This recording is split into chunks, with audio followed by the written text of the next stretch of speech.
నమస్తే. ప్రస్తుతం మనతో పాటు క్రియేటివ్ డైరెక్టర్ అలాగే పొలిటికల్ అనలిస్ట్ గీతా కృష్ణ ఉన్నారు. ఆయనతో మాట్లాడదాం. నమస్తే సార్.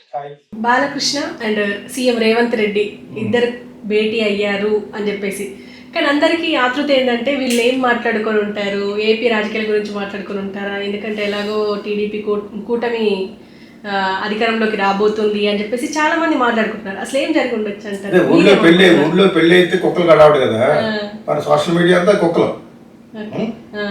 ఫోటోగ్రాఫ్ బయట పెడితే అది వైరల్ అవుతుంది, బాలకృష్ణ తెలుసు. అది ఎలాగ వైరల్ చేస్తారంటే రేవంత్ రెడ్డికి తెలుసు. నిన్న మొన్నటి వరకు అది సామాన్యులే కదా. రేవంత్ బిఫోర్ సీఎం మా ఆర్డినరీ పర్సన్, సీఎం అయ్యాడు కాబట్టి ఇక్కడున్న హైదరాబాద్లో ఉన్న ఫిల్మ్ యాక్టర్స్ అందరూ కూడా ఏపీకి చెందిన వాళ్ళు అయినా కూడా రేపు పొద్దున్న లెగిస్తే వాళ్ళకి ఈవినింగ్ వరకు ఎవరితో పని, ఈ గవర్నమెంట్తో పని. సో మళ్ళా అందులోనూ బాలకృష్ణ లాంటి పొజిషన్ ఎక్స్ సీఎం కొడుకు, ఒక పెద్ద స్టార్ కొడుకు, అండ్ ఈ హిమ్సెల్ఫే భయంకరమైన కట్ ఒక స్టారు. ఇన్నిటితో బాలకృష్ణ ఇంటికి వెళ్ళి ఒక బొకే ఇచ్చాడు. ఎందుకు ఇచ్చాడు? వేరే రీజన్స్ ఉంటాయి. ఇప్పుడు వాళ్ళిద్దరినే సీక్రెట్గా నేను ఫోన్ చేసి ఏం వాడుకున్నారని అడిగితే తప్పితే నాకు తెలియదు. అది మంచి పరిణామమే. బొకే ఇచ్చినట్టు ఫోటోగ్రాఫ్ ఒకటి ఉంది.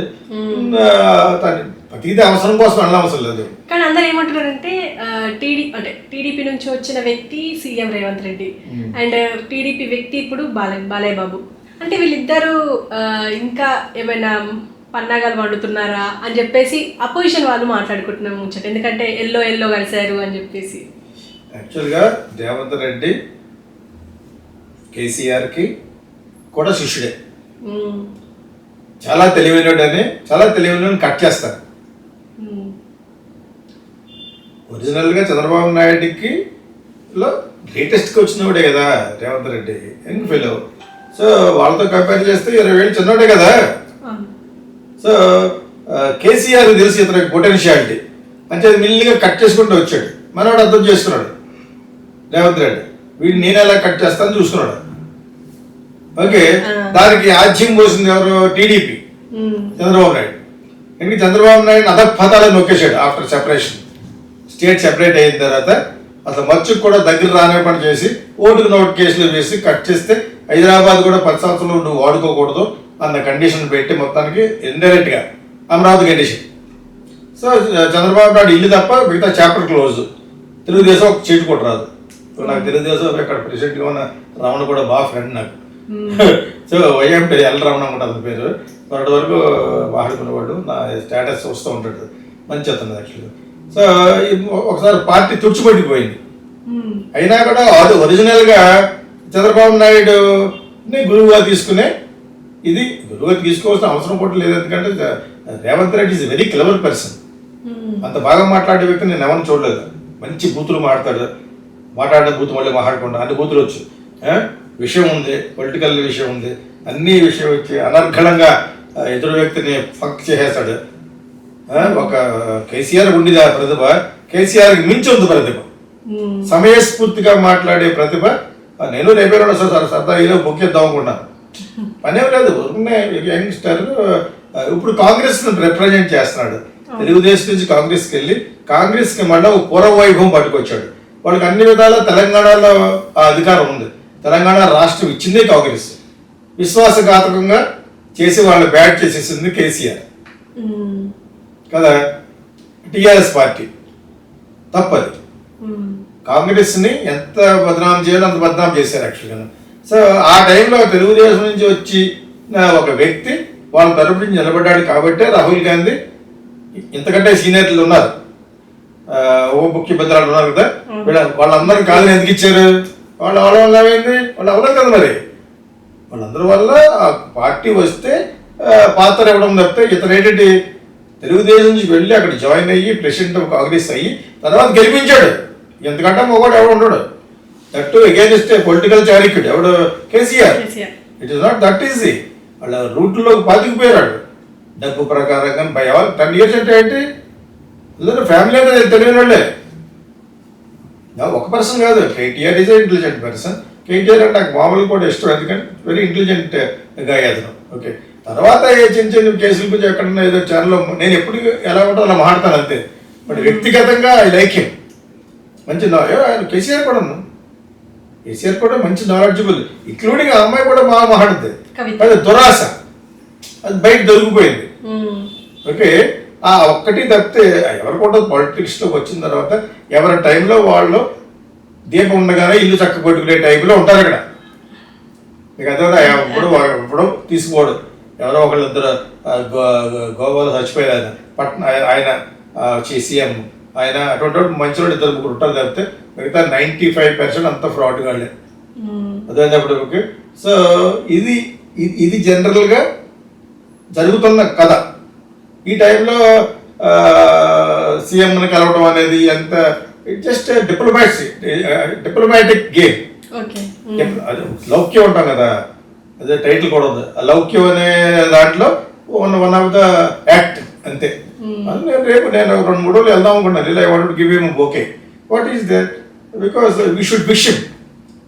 ఇప్పుడు వీళ్ళు అలా విడిపోతారని చూస్తూ ఉంటారు బీఆర్ఎస్ వాళ్ళు, టీఆర్ఎస్ వాళ్ళు. ఏ విధంగా వీళ్ళకి కాంగ్రెస్కి చెడిపోతాయి, ఎందుకు చెడిపోతాయి? వాళ్ళు గెలిస్తే సౌత్లో బీజేపీ ప్రయత్నం చేస్తూ వాళ్ళు రూలింగ్ పార్టీలు ఉన్నా కూడా వాళ్ళు గెలవకుండా కాంగ్రెస్ మళ్ళా ఒక లెవెల్ పట్టుకొచ్చాడు. That is because of Revanth Reddy. అతను నోరు, అతని యొక్క స్ట్రాటజీలను. సో అటువంటి వాళ్ళు గెలవడానికి అందరూ వెళ్తారు. అందులో చంద్రబాబు నాయుడు యొక్క పాత్ర ఉండదు. ఈజ్ సీనియర్ కదా, చాలా సీనియర్ టు హిమ్, ఈ senior to KCR itself కదా, age wise by all means ఎప్పటి నుంచో చేస్తున్నాడు అతను. సో ఇప్పుడంటే ఎందుకు లోపు అయిపోయాడంటే అవన్నీ అన్ని బయట పడిపోవడం, ఎప్పటికప్పుడే పాత్ర మార్చేయడం, ఏండుగా కొడుకు జగన్ మేనిఫెస్టోని తిరిగి చెప్పడం, ఇవన్నీ లోపు అయిపోయింది. అదే senior most person. So that is it about Revanth Reddy is the icon in Congress. Akhanda 2 అంటే అఖండ ఎంత హిట్ అయిందో అందరికి తెలిసిందే. అఖండ 2 కూడా ఇప్పుడు సెట్స్ పైకి వెళ్ళింది, చాలా వరకు షూట్ పూర్తి చేసుకుంది అని చెప్పేసి వార్తలు వస్తున్నాయి. ఎంతవరకు నిజం అయ్యి ఉండే అవకాశం ఉంటుంది అంటారు? 100% నిజంగానే. ఆ ఈక్వేషన్ కరెక్ట్గా చాలా పెద్ద మంచి ఈక్వేషన్ అది. బాలకృష్ణ తోటి సినిమాని హిట్ చేయటమే ఆఫ్టర్ బి గోపాల్. మళ్ళా చెప్తున్నాను, ఈ బచ్చాగాళ్ళకి తెలియదు కాబట్టి. బి గోపాల్ తర్వాత అంతకు 2 రెట్లు ఎక్కువ సక్సెస్ చేసిన డైరెక్టర్ బోయపాటి. ఆయన పేరు బోయపాటి శ్రీ. చాలా పెద్ద సక్సెస్ఫుల్ సినిమాలు, ఆ కాంబినేషనే పెద్ద సక్సెస్. వాళ్ళు అంత సక్సెస్ అయింది కాబట్టి ఇప్పుడు ఇంకొక సౌండ్ చేస్తున్నారు. ఓకే, ఆ సౌండ్ చేయడం వెనకాల అంతరార్థం ఏంటంటే డెఫినెట్గా సబ్జెక్ట్ ఎలాగున్నా కూడా ఆడదు, ఓపెనింగ్స్ వచ్చేస్తాయి. అతనికి ఒక 10 కోట్లు ఇచ్చి సినిమాకి ఒక డైరెక్టర్కి ఒక 20 కోట్లు ఇచ్చి సినిమాకి తీయడానికి ఒక 40 కోట్లు ఖర్చు పెడితే 100 కోట్లు దాన్ని ఎంత చెప్తే 150 అంటారు, అబద్ధం ఆడతారు. 50 కోట్లు అబద్ధం ఆడతారు, 160 నుంచి స్టార్ట్ అవుతుంది బిజినెస్. మొత్తానికి సక్సెస్ఫుల్ వెంచర్ సినిమా రిలీజ్ ముందే. వాళ్ళిద్దరు కాంబినేషన్ అంత గొప్ప కాంబినేషన్. కానీ అఖండతోటి అఖండమైన ప్రఖ్యాతిని బాలకృష్ణ తెచ్చిపెట్టింది ఈ డైరెక్టర్. ఓకే, ఆ విధంగా మళ్ళీ అఖండ 2 తీస్తుంటే అంతకు రెట్టింపు సౌండ్ చేయాలి, చేస్తారు. ఇప్పుడు బాహుబలి 1 ఉంది, బాహుబలి 2 చేయలేదు, అలాగే అలా చేస్తున్నారు. ఇప్పుడు రిక్వైర్డ్ కూడా. ఇప్పుడు ఒకవేళ ఆ పార్టీ గెలిస్తే తప్పితే ఓడిపోతే బాలకృష్ణ పోయే స్టేట్ ఎవడు చూడడు, కుక్కలు కూడా చూడడు. అంచేత మళ్ళా ఈ కాంబినేషన్ చేయడమే కరెక్ట్. ఎవరు బాలకృష్ణ చెయ్యాలి, చేస్తారు కూడా. ఈరోజు ఏమాత్రం కొంచెం కాంబినేషన్ హిట్ అయిందని తెలిస్తే మళ్ళీ రిపీట్ చేస్తారు. ఎందుకంటే జనాలకు బిజినెస్ అవ్వాలి, ప్రజల్లో కూడా అది ఎక్కువ అయిపోయింది. ఇప్పుడు వాళ్ళిద్దరు కాంబినేషన్ వస్తుందని అంచేత చేయటం అనేది కరెక్ట్, 100% కరెక్ట్. ప్లస్ వాళ్ళిద్దరు పెద్ద అసలు బాలకృష్ణ ఇంత పెద్ద సినిమాల్లో హిట్ అవుతాయనేది చేసిందే అతను వర్కౌట్ అయ్యింది ఆ డైరెక్టర్కి. So let us wish them all the best and definitely మంచి ఎక్స్పెక్టెడ్ ఫిల్మ్ అవుతుంది.